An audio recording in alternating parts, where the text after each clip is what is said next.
वटपौर्णिमा 2026 ही सोमवार 29 जून रोजी साजरी केली जाणार आहे आणि या दिवशी विवाहित महिला आपल्या पतीच्या दीर्घायुष्यासाठी, कुटुंबाच्या सुख समृद्धीसाठी आणि अखंड सौभाग्यासाठी वडाच्या झाडाची पूजा करतात. वटपौर्णिमा हा हिंदू धर्मातील अत्यंत महत्वाचा सण मानला जातो. परंतु अनेक महिलांना पूजेसाठी नेमके कोणते साहित्य लागते, पूजा कशी करायची, प्रदक्षिणा किती घालायच्या आणि कोणत्या चुका ह्या टाळायच्या हे माहिती नसते.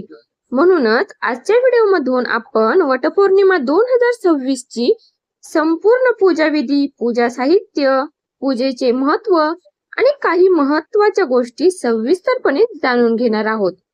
त्यामुळे हा व्हिडिओ शेवटपर्यंत नक्की पहा. अनेक महिलांना फायदेशीर ठरणार आहे. सर्वात पहिले तर पूजा साहित्य. हळद, कुंकू, अक्षता, फुले, फुलांचा हार, तुपाचा दिवा, त्याचबरोबर कापसाच्या वाती, उदबत्ती, कापूर नैवेद्य, फळे, पाणी भरलेला तांब्या किंवा कलश आणि कच्चा सूत किंवा दोरा. त्याचबरोबर ओटी भरण्याचे साहित्य काही तर सुपारी, नारळ. सावित्री सत्यवान यांचे चित्र किंवा मूर्ती असल्यास ती हे सर्व साहित्य पूजा करण्यापूर्वी जवळ ठेवावे.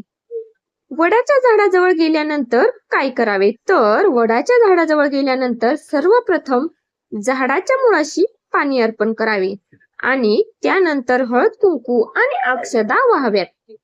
फुले आणि हार अर्पण करावा, तुपाचा दिवा लावावा आणि उदबत्ती दाखवावी. वडाच्या झाडाला भगवान विष्णूंचे स्वरूप मानले जाते, त्यामुळे मनोभावी नमस्कार करून प्रार्थना करावी. दोरा गुंडाळताना प्रदक्षिणा कशी घालावी? कच्चा सूत किंवा दोरा घेऊन वडाच्या झाडाभोवती प्रदक्षिणा घालाव्यात. वेगवेगळ्या भागांमध्ये वेगवेगळी परंपरा असते. काही ठिकाणी 7 प्रदक्षिणा, काही ठिकाणी 11 प्रदक्षिणा, तर काही ठिकाणी अधिक प्रदक्षिणा घालण्याची प्रथा असते. प्रदक्षिणा घालताना पतीचे आरोग्य, दीर्घायुष्य, कुटुंबाचे सुख, मुलांचे उज्ज्वल भविष्य आणि घरातील आनंद यासाठी प्रार्थना करावी. त्याचबरोबर सावित्री आणि सत्यवानाची कथा नक्की ऐकावी. वटपौर्णिमेच्या दिवशी सावित्री सत्यवान यांची कथा ऐकण्याला विशेष महत्व आहे.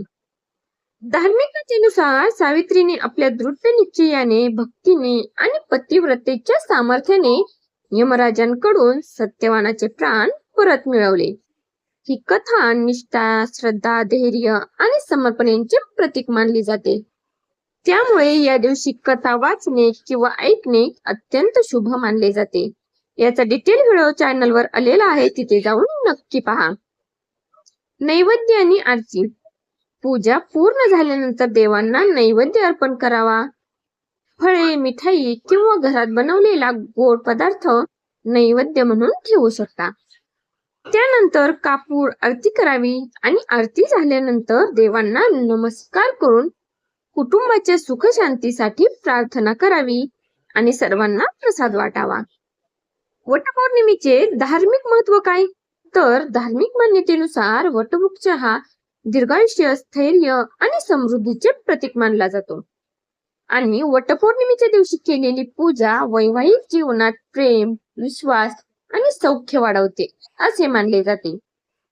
तसेच कुटुंबातील सकारात्मकता वाढवण्यासाठी आणि घरात सुख समृद्धी नांदवण्यासाठी ही पूजा केली जाते.